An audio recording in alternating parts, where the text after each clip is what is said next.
विद्या भारती द्वारा ऑनलाइन कक्षा में आप सभी का हार्दिक अभिनंदन है। कक्षा 9वीं विषय गणित। कल अपन ने संख्या पद्धति के प्रश्नों के बारे में सामान्य जानकारी प्राप्त की कि संख्या पद्धति क्या होती है, परिमेय संख्या क्या होती है, अपरिमेय संख्या क्या होती है, परिमेय संख्या कितने प्रकार की है, अपरिमेय संख्या कितने प्रकार की है, इसके विषय में अपन ने विश्लेषण किया। इससे संबंधित प्रश्नावली 1.1 के प्रश्नों का अपन अभ्यास करते हैं। तो प्रश्न नंबर 1 अपन को दिया गया है, क्या शून्य एक परिमेय संख्या है? क्या इसे p/q के रूप में लिख सकते हैं? प्रश्न में जो प्रश्नावली 1.1 का पहला प्रश्न है, क्या शून्य एक परिमेय संख्या है? क्या इसे p/q के रूप में लिख सकते हैं? तो आपको जब परिमेय संख्याओं के बारे में आपको बताया था, तो आपको ये बताया था अगर हमारे पास में प्राकृत संख्या और पूर्ण संख्या है, ये सभी परिमेय संख्या होती है। तो पूर्ण संख्या में 0 आता है, तो 0 भी एक परिमेय संख्या है। तो इसका अपन उत्तर सटीक का भाषा में लिख सकते हैं, जी हाँ, शून्य भी एक परिमेय संख्या है। इसे p/q के रूप में लिखा जा सकता है। जैसे 0 है तो 0/1 हम ये लिखते हैं, क्योंकि नीचे हर हमेशा किसी भी संख्या के हर नहीं दिया गया तो उसका हरापन 1 मानते हैं, इसलिए ये क्लियर हो जाता है कि 0 भी एक परिमेय संख्या है। प्रश्न नंबर 2 अपन को दिया गया है, 3 व 4 के बीच 6 परिमेय संख्या लिखिए। अब अपन से 1, 2, 3, 4, 5, 6 कितनी भी संख्या ज्ञात कराएं, तो इसके लिए अपन को ये सामने परिस्थिति आती है हमारी। अब हमको ये अपन ने अपनी कक्षा में लिखा था मध्य की संख्या। मध्य की संख्या निकालने का अपन ने सूत्र अपने पास था, प्रथम संख्या प्लस दूसरी संख्या बटे 2। ये मध्य की संख्या निकालते हैं अपन पहले।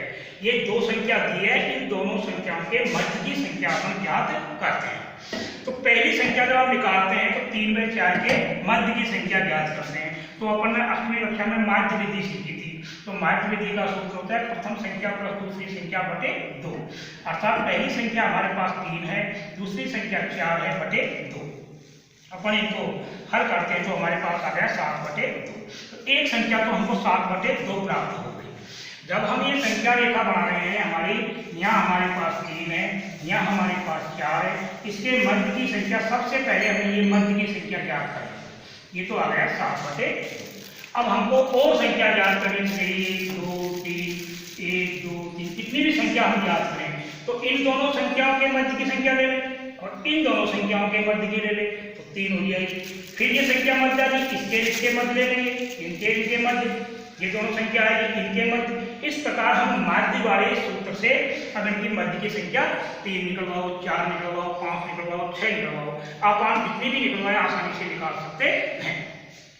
यहाँ 2 विधि है, तो लैसे लेकर के या फिर माध्य विधि। अब पहले अपन माध्य विधि से करते हैं, फिर अपन लैसे विधि से भी आपको इसका विश्लेषण बताते हैं। अब जैसे हमारे पास एक संख्या तो ये आ गई 7। अब 3 व 7/2 के बीच की निकाल लेते हैं अपन। तो अपन 3 व 7/2 के मध्य की संख्या ज्ञात करते हैं। तो हमारे पास आ गया वही माध्य का सूत्र है। माध्य का प्रथम संख्या प्लस दूसरी संख्या बटे 2। पहली संख्या है हमारे पास 3/1 प्लस 7/2। ये भाग है, बटे का मतलब भाग आ गया 2। अपन इनका लैस लेंगे तो आ गया 2, 3 दूनी 6 प्लस 7। इसको भाग के चिन्ह को गुणा में बदला तो अपन आया 1/2। इसको सरल करते हैं तो 13/2 गुणा 1/2 बराबर 13/4 हमको प्राप्त होती है। तो इस प्रकार हमारी 2 संख्या आ गई। अब हमारे पास ये आ गई, इसके मध्य की संख्या आ गई हमारी 13/4। अब इसके 7/2 व 4 के मध्य की संख्या ज्ञात कर लेते हैं अपन इधर की तरफ से। तो अपने पास आ गया 7/2 व 4 के मध्य की संख्या ज्ञात करना, तीसरी संख्या को ज्ञात करते हैं। तो सूत्र वही है हमारे, माध्य बराबर प्रथम संख्या प्लस दूसरी संख्या बटे 2। तो हमारे पास में प्रथम संख्या है 7/2 प्लस 4/2, भाग वही 2। अपन इसका सॉल्यूशन करते हैं तो 2 अपन ने लेसन लिया, तो 7 प्लस 4 8 गुणा बदलेंगे तो 1/2। 8 और 7 15/2 गुणा 1/2 बराबर 15/4। तो हमारे पास तीसरी संख्या प्राप्त हुई 15/4। इस प्रकार की अपन ने संख्या रेखा जो बना रखी है, ये प्रक्रिया है। अब 3 संख्या होगी, अब और भी ज्ञात करिए, इसके मध्य की संख्या ज्ञात कर सकते हैं बढ़िया, इन दोनों के मध्य की संख्या ज्ञात कर सकते हैं, इन दोनों के मध्य की संख्या, इन दोनों के मध्य की संख्या, जितनी भी संख्या अपन को दे अपन आसानी से हल कर सकते हैं। प्रारूप ये तैयार करना है, सबसे पहले मध्य की संख्या निकालेंगे, फिर मध्य की संख्या से इन दोनों के मध्य की, ये माध्य विधि कहलाती है। एक विधि है माध्य विधि, दूसरी विधि हमारी लैस विधि। तो हमारे पाठ्यक्रम के अंदर अष्टमी कक्षा में अपन ने सीखा था माध्य विधि, वही लैस विधि, दोनों विधि अष्टमी में, वही 9th में है। तो इस प्रकार अपन इसका प्रश्न को हल कर सकते हैं। इनके बाकी शेष संख्याओं को आप एक एक संख्या को जैसे मैंने बना के बताइए, इनके मध्य की आप भी निकालने का अभ्यास करिए, कोशिश करना, नहीं आती है तो फिर इसका विश्लेषण अपन बताएंगे।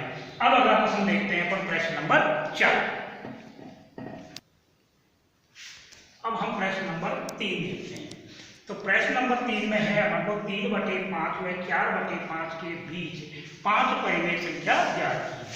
तो प्रश्न नंबर 2 में तो अपन ने माध्य विधि से सीखा था, अब अपन प्रश्न नंबर 3 में अपन को लैस विधि से ज्ञात करते हैं। तो इनके बीच की के सभी संख्याएं हम लैस विधि से कैसे ज्ञात कर सकते हैं।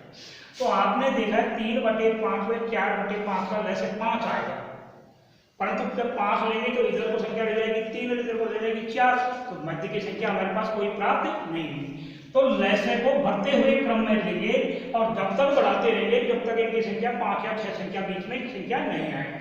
जैसे हम 10 लेते हैं तो 10 लेंगे तो 5 का भाग देंगे तो हम कितनी बार जाएगा, 2 बार, तो यहाँ तो जाएगा 3 दूनी 6, लेकिन इसका देखिए अपन 10 में 2 4 दूनी 8, यानी एक ही संख्या प्राप्त हुई। तो इस प्रकार हम इनका लैसे लेंगे 30 में जब 5 का भाग देंगे तो 6 बार करता है, 6 को 3 से गुणा किया तो 6 तिया 18। ऐसे ही हम 5 का भाग देंगे तो 6 बार, 6 चौका 24। अब इनके बीच की सभी संख्याएं अपन लेते हैं तो ध्यान दीजिए 19/30, 20/30, 21/30, 22/30, 23/30। तो हमको ये 5 संख्याएं इस प्रकार आराम से इनके मध्य की संख्या प्राप्त हो जाती है। तो इनके लैसे को बढ़ते हुए क्रम में जब तक की संख्या बीच में नहीं आए, तो इसकी तुल्य भिन्न बना लो। अगर अपन लैसे नहीं आता तो तुल्य भिन्न के माध्यम से बनाएंगे जब तक ही इनके बीच की उतनी संख्या नहीं है, क्योंकि इसका लैसे तो हम 5 भी ले सकते हैं, 10 भी, 15, 20, 25, 30, 35 आगे बढ़ते हुए क्रम में नहीं, तो उतनी संख्या आ जानी चाहिए। तो ये हमको आकलन करना पड़ेगा। फिर हमारे पास में चौथा प्रश्न दिया गया है, अब नीचे दिए गए कथन सत्य है अथवा असत्य, इसका कारण भी बताइए। तो पहला प्रश्न हमको दिया है, प्रत्येक प्राकृत संख्या एक पूर्ण संख्या होती है। तो ध्यान करिए, प्राकृत संख्या कहां से आएगी, 1 2 3 4 5 6 7 अनंत तक चलती रहेगी। और पूर्ण संख्या 0 1 2 3 4 5 6 0 से प्रारंभ होने वाली। तो सभी प्राकृत संख्या एक पूर्ण संख्या है क्या, कि पूर्ण संख्याओं के समूह में सारी की सारी प्राकृत संख्या आ जाएगी। इसलिए ये कथन क्या रहेगा, हमारा सत्य रहेगा, क्योंकि पूर्ण संख्याओं में प्राकृत संख्या भी आ जाती है। इसका ये लिख सकते हैं या ये भी लिख सकते हैं अब भाई, क्योंकि पूर्ण संख्याओं का समूह में प्राकृत संख्या भी आती है, किसी भी भाषा में लिख सकते हैं, लेकिन कथन क्या आएगा, ये सही, क्योंकि सभी प्राकृत संख्याएं पूर्ण संख्याओं में आ जाती है। दूसरा क्या है, प्रत्येक पूर्णांक एक पूर्ण संख्या है। पूर्णांक पूरे अंक 2 3 4 5 ये कोई सा भी हो सकता है। ये क्या पूर्ण संख्या है क्या, तो इसमें सामने आएगा हमारे पास में जो 0 तो आया ही नहीं, पूर्ण संख्या जब होगी जब 0 भी आएगा, इसलिए कथन क्या हो जाएगा, असत्य हो जाएगा, क्योंकि प्रत्येक पूर्णांक पूर्ण संख्या नहीं होती है। जैसे 2 पूर्णांक है, 3 पूर्णांक है, 5 पूर्णांक है, तो ये पूर्ण संख्या नहीं है। तीसरा कहता है हमसे, प्रत्येक परिमेय संख्या एक पूर्ण संख्या है क्या, तो पूर्ण संख्या का मतलब 0 1 2 3 4 होना चाहिए। परिमेय संख्या में तो 2/3, 5/3, 6/3 ये भी हो सकती है।